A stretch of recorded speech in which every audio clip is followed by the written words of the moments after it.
que no. Això és una cosa que ha dit per activa i per passiva la sociolingüística. Dues llengües poden conviure en un determinat període de temps, però per definició és una situació que s'acabarà desfent, s'acabarà resolent en favor d'una llengua o d'una altra. El bilingüisme en una societat sempre és una situació transitòria cap a una etapa, cap a una altra etapa en què només queda una llengua i una de les dues acaba desapareixent. Així ha estat sempre i així és. Sí, això va ser una conferència que vaig fer, que em van encarregar, una conferència sobre la situació de la llengua, una de tantes que he fet i que m'han encarregat. El que passa és que, acostumat com estava a fer visions una mica pessimistes, que diríem, aquest dia vaig dir, doncs avui passaré a l'altre extrem i faré una conferència molt optimista. I el que vaig fer va ser molt senzill.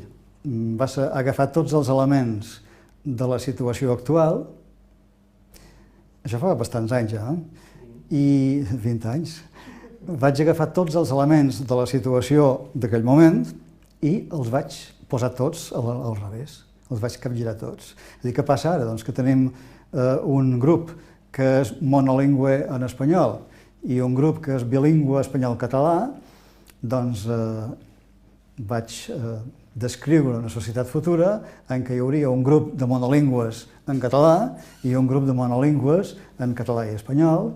Ara què passa? Que les relacions entre uns i altres són en la llengua comuna, que és l'espanyol, doncs que passaven en aquella nova situació, que les relacions entre tots els grups eren en la llengua comuna, que era el català. I que la interferència, per exemple, aniria a l'enrevés de com va ara, que la gent parlaria un perfecte català, que ningú riuria quan es digués les 12, sinó que riurien molt a l'enrevés, no? I que ara diem qualsevol hispanisme i llavors el que dirien serien coses com esdevenimiento i no sé què més, quins altres exemples, desenvolupar i no sé quins altres exemples posava. Bé, allò era un joc, era una conferència lúdica, semblava que era una conferència de ciència-ficció, però el que era és un projecte. Era un projecte que el missatge era que la normalització lingüística no és més que agafar tot el que hi ha ara i invertir-ho tot. I bé, aquella conferència es va publicar, està publicada, i bé, més o menys és el projecte que continuem tenint. La política lingüística en el nou estat ha de tenir un objectiu fonamental.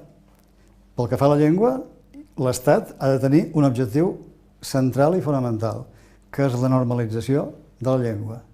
És a dir, convertir el català en una llengua d'ús tan normal com qualsevol llengua europea o del món. I, per tant, posar fi a tots aquells mecanismes que abans descrivíem de subordinació, d'interferència, de dèficits en l'ús de l'estàndard i de dèficits en general en l'ús de la llengua. L'objectiu de l'Estat ha de ser la normalització completa i absoluta de la llengua catalana. I això segurament s'haurà de fer d'una manera que hem après d'ells, que és allò de mañosamente. És a dir, la política lingüística del nou estat ha d'aspirar que tothom s'hi senti còmode en aquest estat, o que tothom tingui la percepció de sentir-s'hi còmode, que ningú se senti malament. Però, i per tant, s'han d'aplicar polítiques encaminades a aquest objectiu, que cadascú se senti còmode i que se satisfacin les mesures que se satisfacin les necessitats que cadascú pugui tenir en aquell moment, perquè no és igual les necessitats que pugui tenir una persona que acaba d'arribar amb 50 anys d'Hispanoamèrica o d'Espanya o d'allà on sigui, que una persona que ha nascut a Catalunya, que va a l'escola en català, etc. Llavors, l'Estat ha de satisfer aquestes necessitats, però sobretot no ha de perdre de vista l'objectiu. L'objectiu és la normalització de la llengua, perquè entenc que l'Estat es construeix bàsicament per això. També per tenir un millor nivell de vida, també per viure millor, però per a mi l'objectiu fonamental és el manteniment de la identitat nacional. I la identitat nacional descansa sobre la llengua, ho sabem perfectament.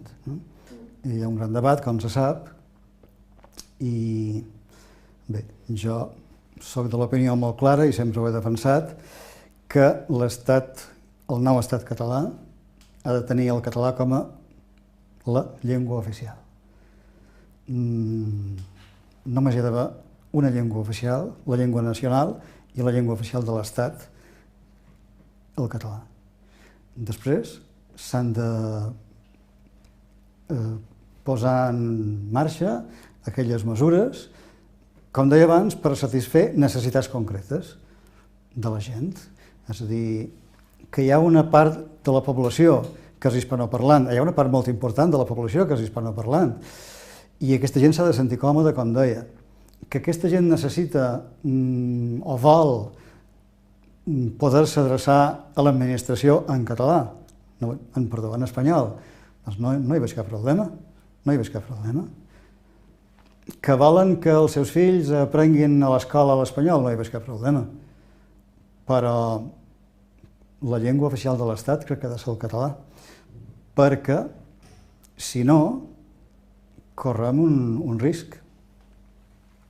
L'Estat català pot normalitzar la llengua. El que sabem, hem arribat a aquesta conclusió de fa temps, és que per normalitzar una llengua fa falta un estat.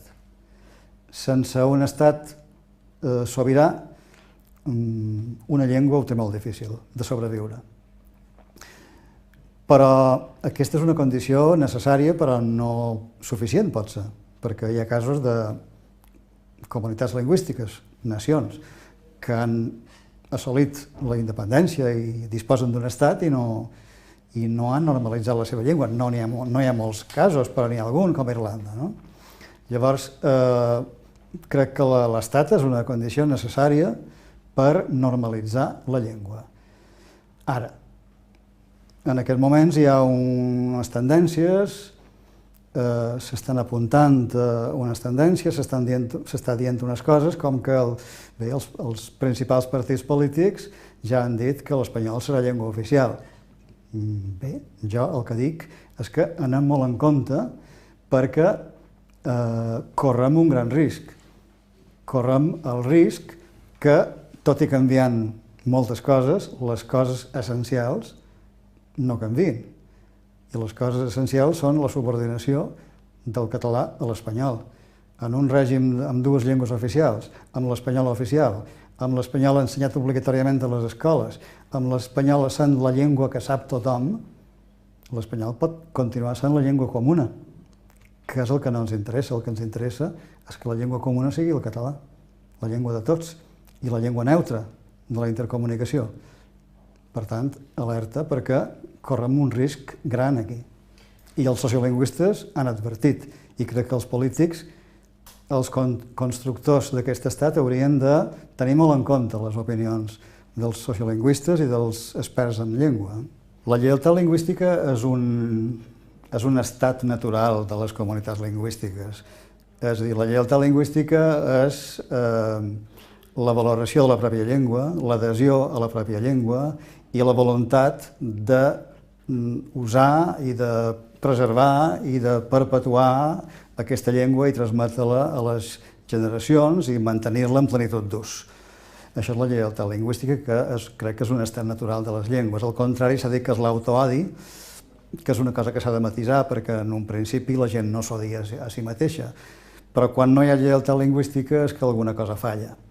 I jo crec que la lleialtat lingüística també s'ha de posar molt en relació a l'estàndard, perquè en aquelles comunitats on hi ha un estàndard que funciona plenament i exerceix totes les seves funcions, la gent el que percep és que té una llengua de veritat, té una llengua important, té una llengua amb un bon model, i d'aquí es genera la lleialtat lingüística, és a dir, aquesta adhesió a la llengua, la valoració de la llengua, la gent pensa que allò que parlen és una llengua valuosa i que val la pena, que s'ha d'usar sempre i que val la pena transmetre-la a les noves generacions. Aquí ens falla una mica la lleialtat lingüística perquè ens falla l'estàndard i perquè ens falla tota la situació en general.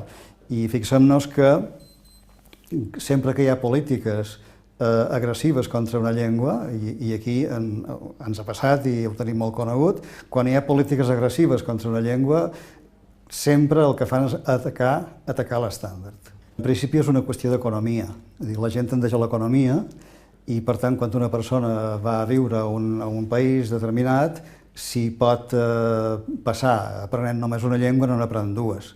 Això és lògic que sigui així.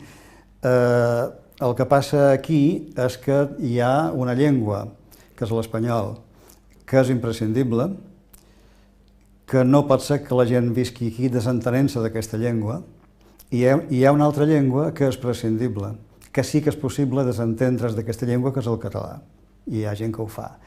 Aleshores, això indica una situació de subordinació. Aquesta jo crec que és la mateixa definició de subordinació lingüística. La llengua imprescindible és la llengua dominant i una llengua que és prescindible, que algú es pot desentendre'n, és una llengua subordinada. I, per tant, això és una cosa molt important, perquè la normalització, ho hem dit moltes vegades, vol dir convertir el català en la llengua imprescindible, la llengua de la qual ningú pugui desentendre'ns, que sigui necessària per viure. Quan això passi, tindrem una situació de normalitat.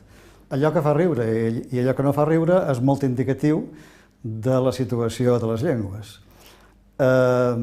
Si algú diu doce, fa riure, i si algú diu llei o iuna, doncs passa desapercebut, no fa riure ningú. Per què?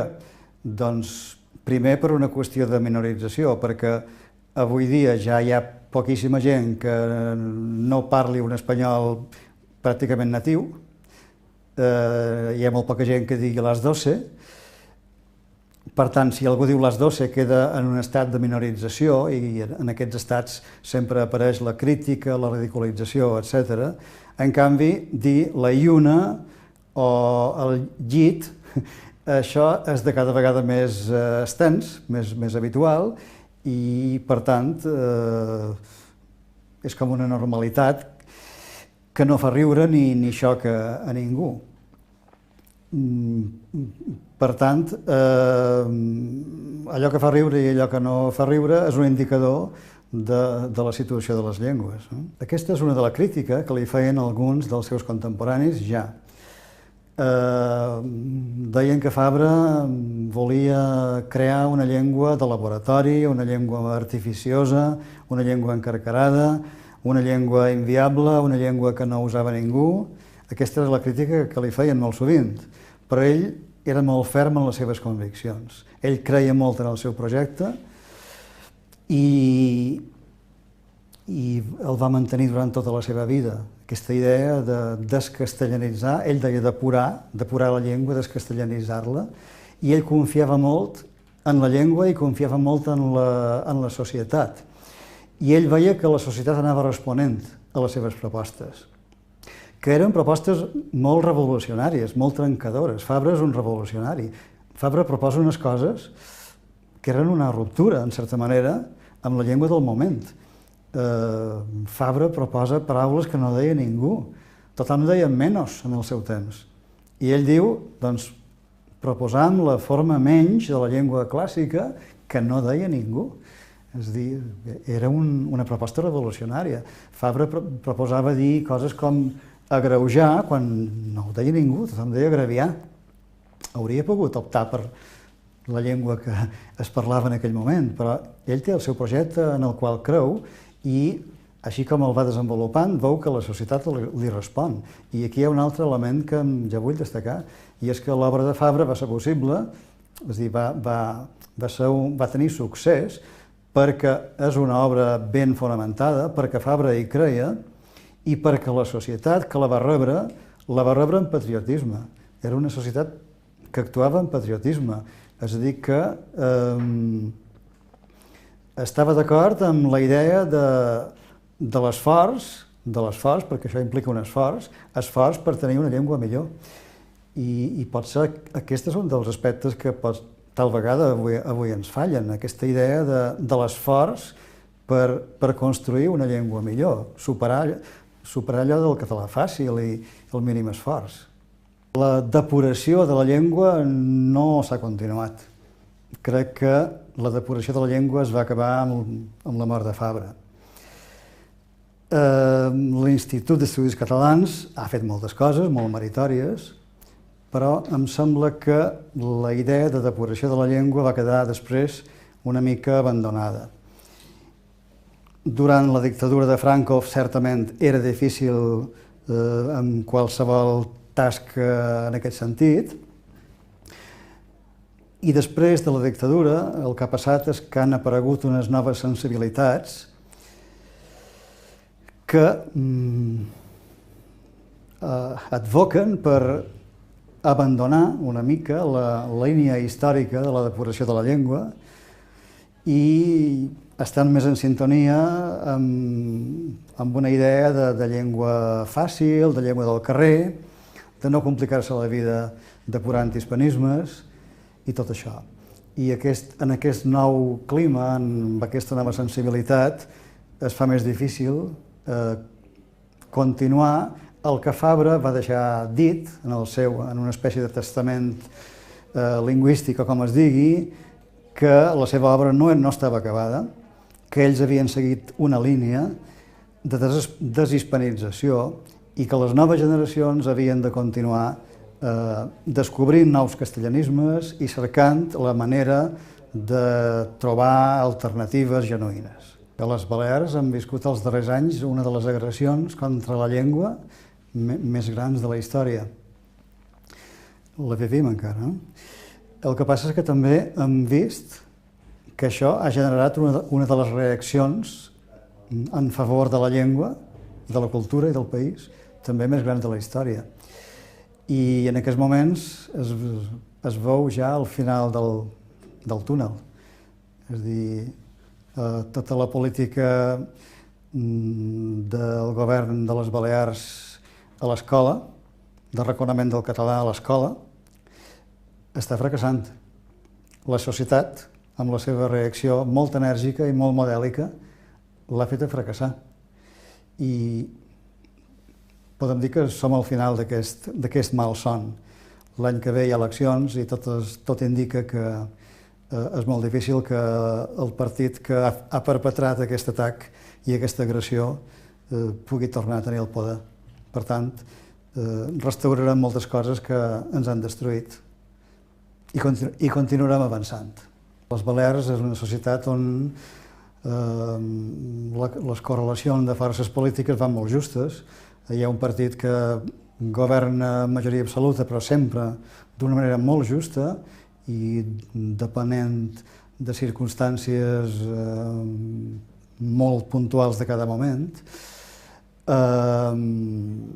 No sé, jo crec que el que s'ha vist és que les Illes Balears són una societat que tenen una gran capacitat de reacció, no és una societat morta, és una societat molt viva, que sap el que vol i ho ha demostrat, i em sembla que per això tenim motius per l'esperança, encara que les coses en algun moment siguin difícils, siguin utòpiques, i enllaçant amb el que em demanàveu sobre el futur polític de tot el país, a mi em sembla que podem tenir elements per ser optimistes en aquest sentit. Si el Principat tira endavant i ens estira, i estira del carro comú, a mi em sembla que la societat de les Balears, i la valenciana també, crec que poden respondre. Crec que poden respondre, i en el futur, no molt llunyà, segur que veurem coses molt interessants i que potser ningú en aquests moments s'imagina.